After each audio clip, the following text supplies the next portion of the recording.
Ladies and gentlemen, we have finally made it back to Daredevil Tuesday. And once again, Daredevil just happens to fall right before my birthday. By the time that this video comes out, it is your boy's 28th birthday. If you're wondering how I spent my birthday, well, I went to the Lakers game. And that means that I saw this little buzzer beater right over here. Fucking incredible. What a game. Lost my voice for a little bit, hurt my knee. But you know what? It was all worth it. Lakers won.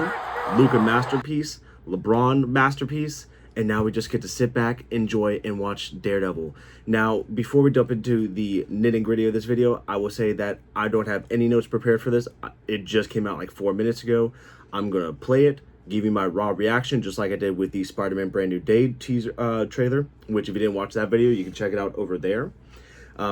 So there's not going to be too much talked about. There are not going to be any Easter eggs or anything that I know of. We're just going to jump in and see where this goes. So I will catch you all after the video is done.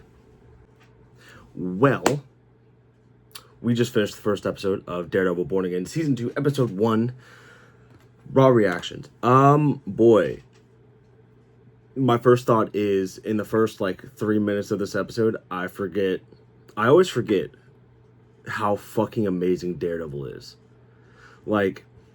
To me, my favorite Disney Plus Marvel show is always Falcon and Winter Soldier because it resonates with me so much. But this show is so much better than anything else Disney has put out there. I think the only, and this is including Netflix Marvel, ABC Marvel, anything that's on Disney Plus, I think the only other show that's as good as Daredevil is Andor. This show is fucking incredible. In the first 3 minutes, I forget how fucking brutal Matt can be. I forget that, damn, maybe I should be a Daredevil fan because he's so fucking badass.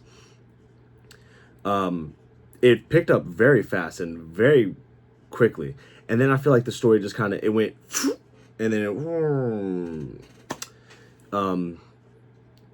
quick start, slow middle, and kind of like a fast-ish end. Stuff in the middle, nothing really jumped out at me except I'm not the biggest fan of time jumps per se. I would have liked to have known how far into this post season 1 are we? Where did Matt get his suit from? What happened to trying to get a team together to fight the task force? What happened? Well, obviously we know what happened with everybody that was imprisoned. Obviously we know John Berthol's not going to come back, but are they going to mention the Punisher? And God, I'm trying to think of just raw. Jack, Swordmaster, he's back. I don't know what the obsession is with him versus Kate Bishop, but hey, it is what it is. I personally think if you're going to keep bringing him back, why not at least just mention Kate Bishop? Because it kind of shows still that there's a connection there. But I guess he was the stepdaddy that did not step up. As far as for the rest of the episode, I think Heather's character is going to be pretty unique this season. I think she has a real chance of leading into that PTSD that Muse did to her. She could snap and she could become a villain herself, or an anti-hero, or vigilante, whatever you want to say.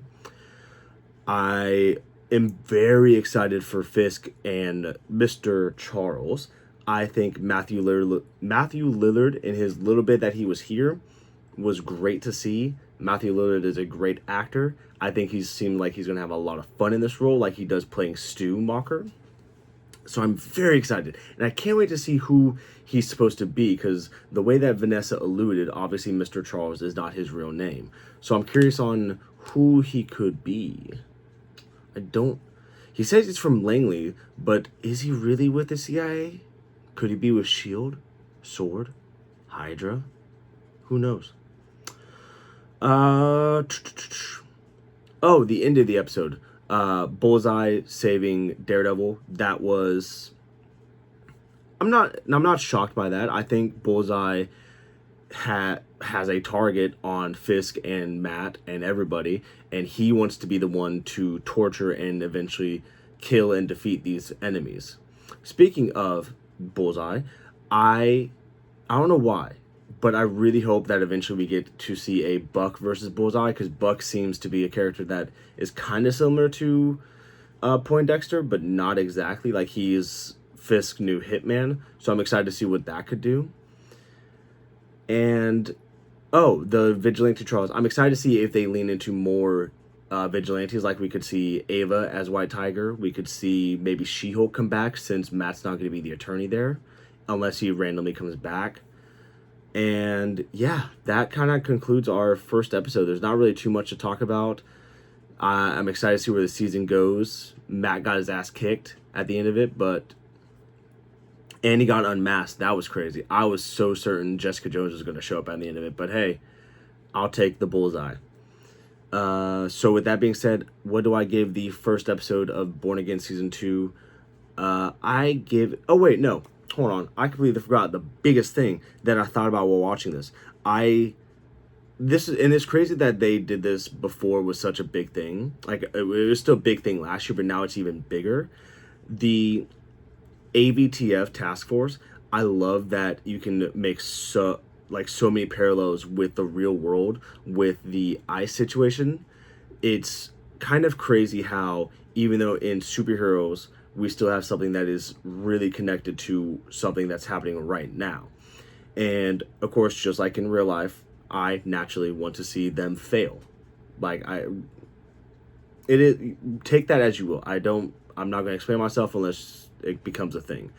But I do enjoy that aspect of the story, that they could kind of take real life inspiration, and maybe these actors can take that to become bigger assholes in the task force. So now, with that being said, what do I give the rating?